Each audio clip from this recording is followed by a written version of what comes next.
নমস্কার, শ্রী আম্মা ভগবান শরণম। এখন আমরা শ্রী পরমজ্যোতি কল্কি চমৎকার শুনব। আমি রাজি MIR গুজরাট থেকে বলছি। 2002 সালে আমার ছোট মেয়ের 10ম শ্রেণীর বোর্ডের পরীক্ষা 11ই মার্চ নির্ধারিত ছিল। জানুয়ারি মাসে সে অসুস্থ হয়ে পড়ে। তার ক্রমাগত জ্বর আসতে থাকে।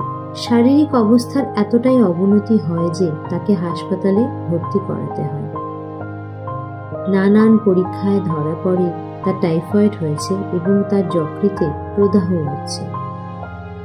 ইতিমধ্যে বোর্ডের পরীক্ষা সূচি প্রকাশিত হয়। 28শে ফেব্রুয়ারি টাইপিং পরীক্ষার দিন ধার্য হয়। এদিকে তার শারীরিক অবস্থা এতটাই সংকটজনক ছিল যে ডাক্তার বলেন পরীক্ষার কথা আপাতত ভুলে যেতে হবে, সুস্থ হয়ে ওঠাটা অনেক জরুরি।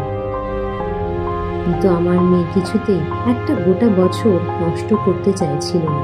তাকে 25শে ফেব্রুয়ারি হাসপাতাল থেকে ছেড়ে দেওয়া হয়। বাড়িতে সম্পূর্ণ বিশ্রাম থাকতে হবে এই করা নির্দেশ দিয়ে। প্রায় 1 মাসের বেশি সে নিজের টাইপরাইটার বা কোনো বই স্পর্শ পর্যন্ত করেনি। দীর্ঘ সময় ধরে তাকে হাসপাতালে স্যালাইন নিতে হয়েছে, যে কারণে তার হাতের আঙুল এবং কবজি ব্যথায় ফুলে উঠেছিল।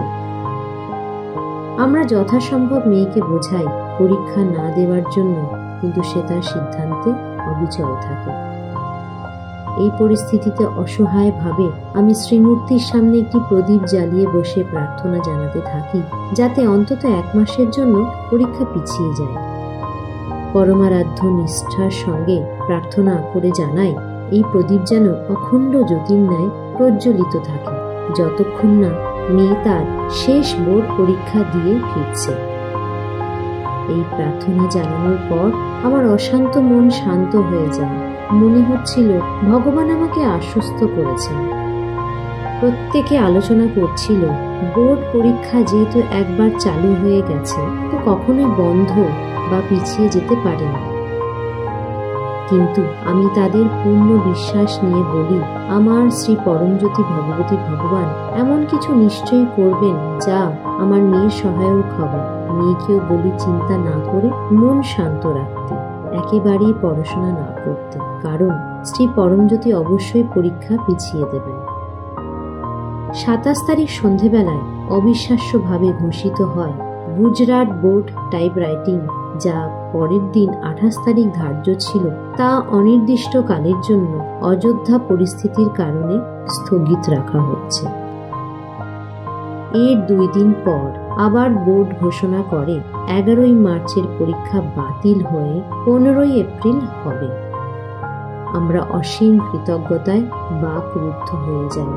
শ্রী পরমজ্যোতি ভগবতী ভগবানের অপার অনুগ্রহে এই সময়ের মধ্যে আমার মেয়ে সম্পূর্ণ সুস্থ হয়ে ওঠে এবং 85% নম্বর পেয়ে বোর্ড পরীক্ষায় উত্তীর্ণ হয়। শ্রী পরমজ্যোতি ভগবতী ভগবানের করুণা, ভালোবাসা এবং এই অনুগ্রহ চমৎকার মানববোধের সীমানার বাইরে।